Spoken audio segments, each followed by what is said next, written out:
மாநிலங்கள் அளவிலான junior athletic champion போட்டி இறுதி கட்டத்தை எட்டியுள்ளது. இதில் நாட்டரசன் கோட்டையை சேர்ந்த அரசு உயர்நிலைப் பள்ளியும் ஆனமலையை சேர்ந்த வள்ளியம்மை பள்ளியும் சம புள்ளி விகிதத்தில் உள்ளது. இப்பொழுது நடக்க இருக்கும் ரிலே ரேஸில் வெற்றி பெறும் அணியே சாம்பியன் பட்டத்தை வெல்லும். இப்பொழுது இரு அணி பசங்களா ரெடியா? சார் நீங்க முதலாளி, இதுக்கெல்லாம் நீங்க வரலாமா? கவலைப்படாத போங்க சார், கப்போட வரும். நான் தோத்தா கூட பரவாயில்ல, ஆனா அவன் ஜெயிக்க கூடாது.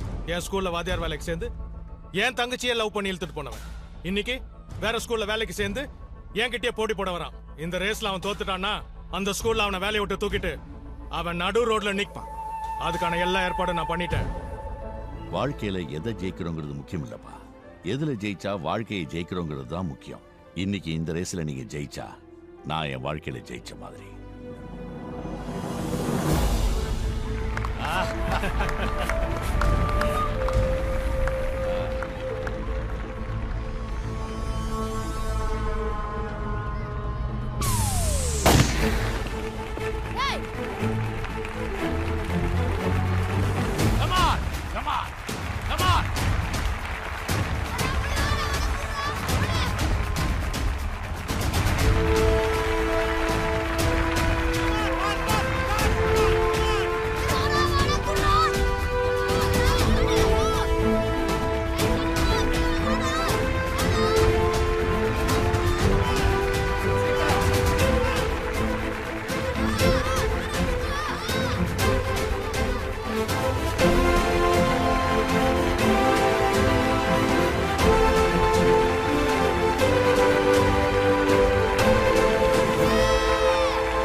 என்னம்மா டைவர்ஸ் கேட்டு வந்திருக்க?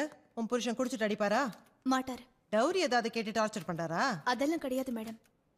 பின்ன வேற பொண்ணோட சகவாசம், இல்லீகல் கனெக்ஷன், ரேசு சூது இப்படி ஏதாவது? அந்த மாதிரிலாம் எதுவும் இல்ல.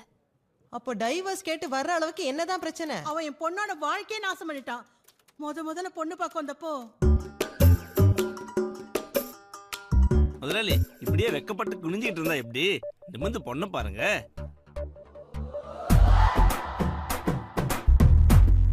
நான் வெக்கப்பட்டு குனிதடா. வந்த உடனே பேக்கெட்ல இந்த 10 ரூபா கீழே விழுந்துருச்சு. அதான் ரொம்ப நேரமா தேடிட்டு இருக்கேன், கிடைக்கல. கொஞ்சம் நவுரு. புரோக்கர் சொன்னாரு அம்மா அப்பா இல்லைன்னா கூட பையன் ரொம்ப பொறுப்பானவர்னு. பின்ன 2 வண்டியில ஆரம்பிச்சவரு இப்ப 6 வண்டி வச்சிருக்காருல. எப்படி ரொம்ப சிம்பிள். 2 வண்டி ராத்திரி ஷெட்ல வச்சு பூட்டிடுவேன், காலைல குட்டி போட்டுரும். பின்ன என்னம்மா, என்னுடைய கடின உழைப்பு. நிறைய ரெகுலர் கஸ்டமர் இருப்பாங்க போல இருக்கே. சேச்சே, நம்ம வண்டியில ஒரு தடவை ஏறின கஸ்டமரு இன்னொரு தடவை ஏறினதா சரித்திரமே கிடையாது. ஒவ்வொரு முறையும் ஒவ்வொரு கஸ்டமரு. ஆனா ஒரே ஃபேமிலியில பல கஸ்டமரும் கிடைப்பாங்க. என்னதான் சொல்லுங்க, வர விலைவாசி ஏறினதால வண்டிங்க சைஸே சுருங்கி போச்சு. ஏன் ஹைட்டுக்கு எனக்கே தலையிடிக்குதா பாருங்களேன். ஆனா நம்ம வண்டியில அந்த பிரச்சனை கிடையாது. நீங்க காலை நீட்டி நல்லா தாராளமா படுத்துக்கலாம். என்னதான் வசதி இருந்தாலும் குறை சொல்றதுக்குன்னு சில பேர் இருப்பாங்களே. அதெல்லாம் மத்த வண்டியில. நம்ம வண்டியில ஏறினதுக்கு அப்புறம் வாயே திறக்க மாட்டாங்க. அதுக்கப்புறம் தான் பேச்சு மூச்சே இருக்காதே. நீங்க சொல்றத பார்த்தா அவர் எதுவும் தப்பா பேசின மாதிரி தெரியலையே. இவ்வளவு நேரம் வந்தால் வண்டின்னு சொன்னது டிராவல்ஸ் காரோ கால் டாக்ஸியோ இல்ல. பாத்து மெதுவா திரும்ப. டேய் ஆப்பிரிக்கா சொல்லுங்க முதலாளி. வா. அடையாறுல போய் பாடி ஏத்திட்டு பெசங்களை திரும்பி இறக்கிடு. 4:30 மணி பவர் கட் ஆயிடும், அதுக்குள்ள முடிச்சிடு. டேய் சைனா இங்க வா. நேத்து சில்லுன்னு கிட்ட 4 பீர் வாங்கி ஐஸ் பாக்ஸ்ல வச்சேன். அந்த பாக்ஸை கொடுத்து அனுப்பிச்சிட்டு இருக்கானுங்க. போனத்துக்கு கீழே இருக்கும், 10 ரூபாய் எடுத்துட்டு வந்துரு. எவனா சாப்பிட்டு வந்தது குடிச்சிட போறடா. போ சீக்கிரம் போ. சரிம்மா, அதுவும் ஒரு தொழில் தானே. சம்பாதிக்கிறதோட சேர்த்து சர்வீஸும் பண்றாருன்னு நினைச்சுக்க. சலூன் கடைக்காரங்க கூட தான் கத்தியை வச்சு சம்பாதிக்கிறாங்க. அதுக்குன்னு அந்த கத்தியில காய்கறி வெட்டுறாங்க.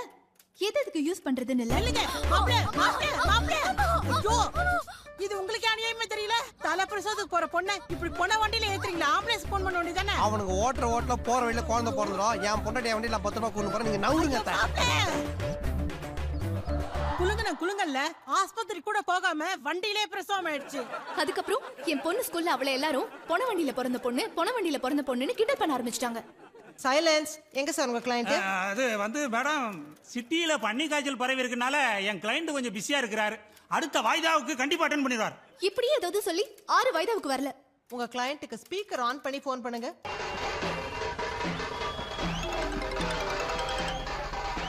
ஹலோ சார், நான் லாயர் ரங்கசாமி பேசுறேன். நீங்க இப்ப எங்க இருக்கீங்க? என் அடுக்கு சட்டி மாமியாரும் அடங்காப்பிட்டாரி பொண்டாட்டியும் கோர்ட்ல இருக்க கொஞ்ச நேரம் தான் என் செல்லத்து கூட ஜாலியா இருப்பேன். அது உனக்கு பொறுக்கலையா? உங்களை ஜட்ஜமா கூப்பிடுறாங்க சார். ஏம்பா ஆள் வரலாம் வேற கேஸ் பார்க்க சொல்ல வேண்டியதானே? ஃபோன் பண்ணி கூப்பிடுற அளவுக்கு புது கேஸ் கிடைக்காம போர் அடிச்சா அவன் புருஷன் டைவர்ஸ் பண்ணிட்டு அந்த கேஸ் அந்த அம்மா அட்டன் பண்ண சொல்லு. ஓ இந்த வக்கீல் விட மாட்டார் போல. ஹலோ, என்னால் உங்களை பெயிலில் தான் எடுக்க முடிஞ்சுது. விட்னஸ் ரொம்ப ஸ்ட்ராங்காக இருக்கிறதால ஜட்ஜ்மெண்ட் உங்களுக்கு ஃபேவராக வரதுக்கான சான்சஸ் ரொம்ப கம்மி. I am sorry sir, I tried my best. பரவாயில்ல சார், பார்க்கலாம். வரேன் சார்.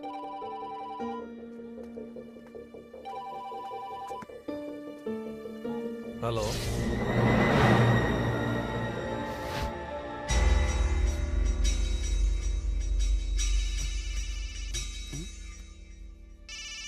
சாக போற நேரத்துல யாரா?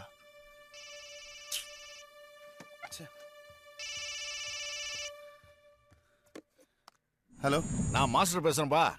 வர 23ஆம் தேதி என் பொண்ணு கல்யாணம் வச்சிருக்கேன். என்ன நீங்க எல்லாம் வந்து இருந்து கல்யாணத்தை நடத்தி கொடுத்துட்டு ஒரு வாரம் தங்கி இருந்து தான் போகணும். கண்டிப்பா வந்துடுறோம் மாஸ்டர். நாங்களும் உங்களை பார்த்து ரொம்ப நாள் ஆச்சுல்ல.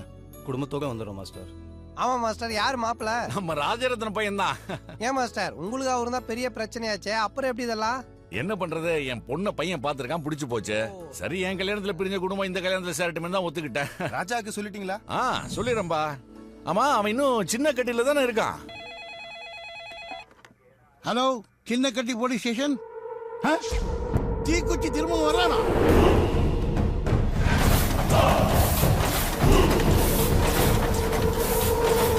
20 வருஷத்துக்கு முன்னாடி என் குடும்பத்தை உசுரோட எரிச்சு கொண்டவன் இப்ப திரும்பவும் வரானா? கேஸை ரீஓபன் பண்ணிருக்காங்க. இன்னும் 10 நாளைக்கு நம்ம ஊர்ல தங்கிதான் ஸ்டேஷன்ல கையெழுத்து போட போறானா.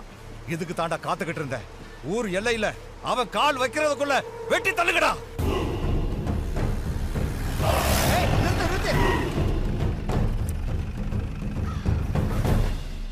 சார், தீக்குச்சி திரும்ப நம்ம ஸ்டேஷனுக்கு வரானா.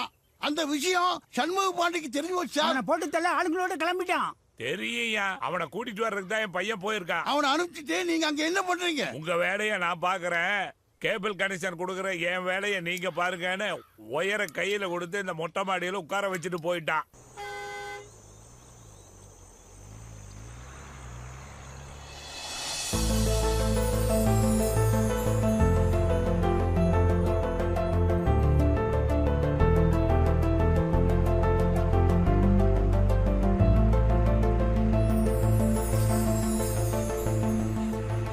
சாத்துமா, குளிர் தாங்க முடியல.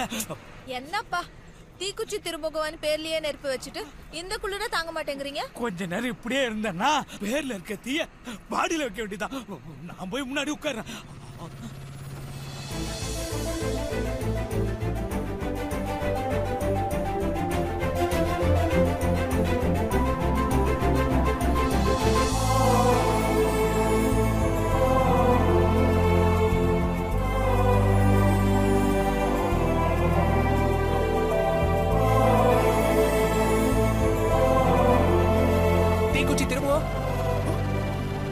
உங்க பேர் தீக்குச்சி திரும்புமா? இல்லப்பா.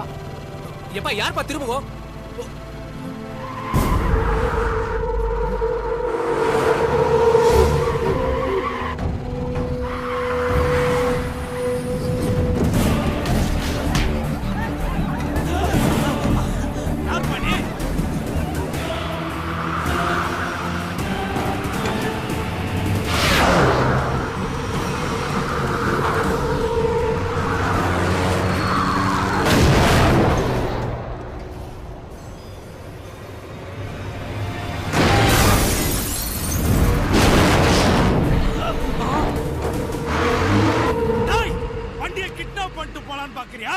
இந்த தீக்குச்சி திருமுகம் இருக்கிற வரையிலும் அது நடக்காது. தீக்குச்சி திருமுகம் நீங்க தானா? வண்டியை ஓரம் கட்டிட்டு இறங்கி ஓடுற வழியை பாரு. ஓரம் கட்டினா உயிர் போயிடையா? இல்லனாலும் உன் உயிர் போயிடும். நான் உயிர்னு சொன்னது உன் உயிர். அவங்க துரத்துறதே உன்னை போட்டு தள்ளுதான்.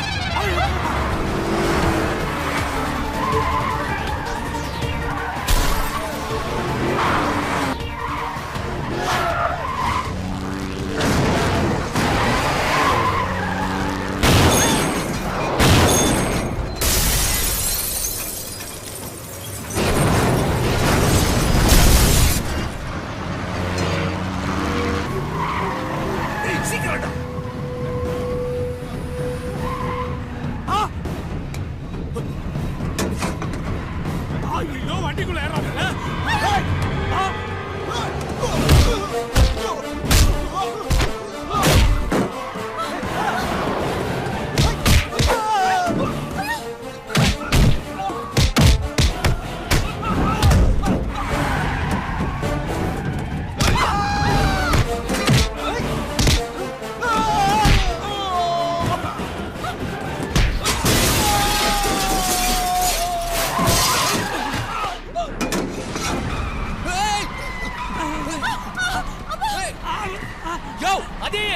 எல்லாம் ஒரு தற்காப்புக்காக தான். போயா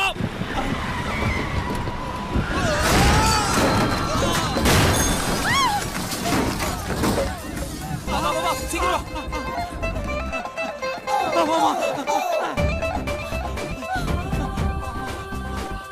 ஹலோ, பார்த்தோன்னே பிடிக்கிறது சகஜம்தான். அதுக்காக கூட ஓடி வந்துடக்கூடாது. நான் வேற பிரச்சனைக்காக ஓடிட்டு இருக்கேன். இருந்தாலும் ரொம்ப தான் ஆசை. நீங்க கூட்டிட்டு வர்றது எங்க அப்பா. எது இது உங்க அப்பனா? என்ன மாதிரி ஒரு முரட்டு மனுஷனுக்கு இப்படி மல்லிகைப்பூ மாதிரி ஒரு மகளை நீ எதிர்பார்க்கல. இதுல எதுக்கு மூணு வேற போட்டு தள்ளிட போறாங்க. வாயா சீக்கிரம் வாங்க. ஐயோ எப்படி போனாலும் அடக்கட்டுறாங்களே. இத பார் ராஜா, இது பழைய பிரச்சனை. நீ குறுக்க வராத. நான் சும்மா எதையும் தொட மாட்டேன். தொட்டா விடவே மாட்டேன். தம்பி, அவசரத்துல கைய மாத்தி புடிச்சிட்டீங்க. என் கை இங்க இருக்கு. கையே முக்கியம், உயிர் தான் முக்கியம். டேய் சட்டை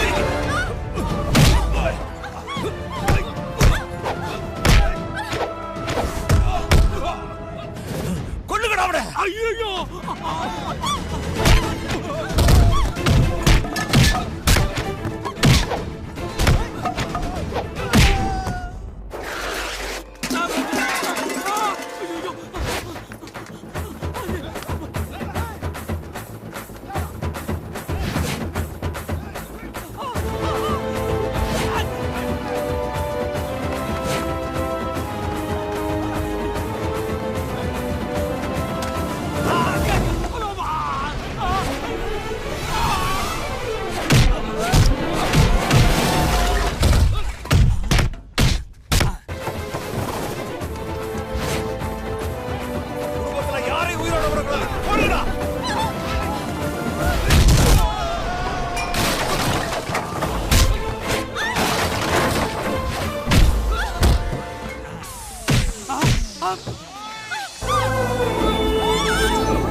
ஹலோ, ஐ நேம் எம்ஜிஆர்.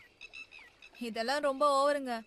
ஒத்த ஃபைட் பண்ணி ஒரு பொண்ணு காப்பாத்தின உடனே நீங்க எம்ஜிஆரா? அப்ப நான் யாரு? சரோஜா தேவியா? ஐயோ, உண்மையிலேயே ஃபுல் பேர் மதகஜ ராஜாங்க. எல்லாரும் சுருக்கி செல்லமா எம்ஜிஆர்னு கூப்பிடுவாங்க. ஓ, ஆமா. நீங்க என்ன போலீஸா? போலீஸ் மாதிரிங்க. போலீஸ் மாதிரியா? அப்படின்னா? அதாவதுங்க, ரிட்டையர்மெண்ட் வயசுல இருக்கிற நல்ல சர்வீஸ் பண்ண போலீஸ்காரங்க எல்லாம் இந்த ஏரியால போஸ்டிங் போட்டுருவாங்க.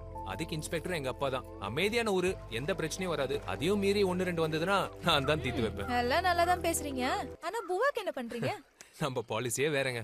நாமளும் சந்தோஷமா இருக்கணும், நம்மளால நம்மள சுத்தி இருக்கிறவங்களும் சந்தோஷமா இருக்கணும்.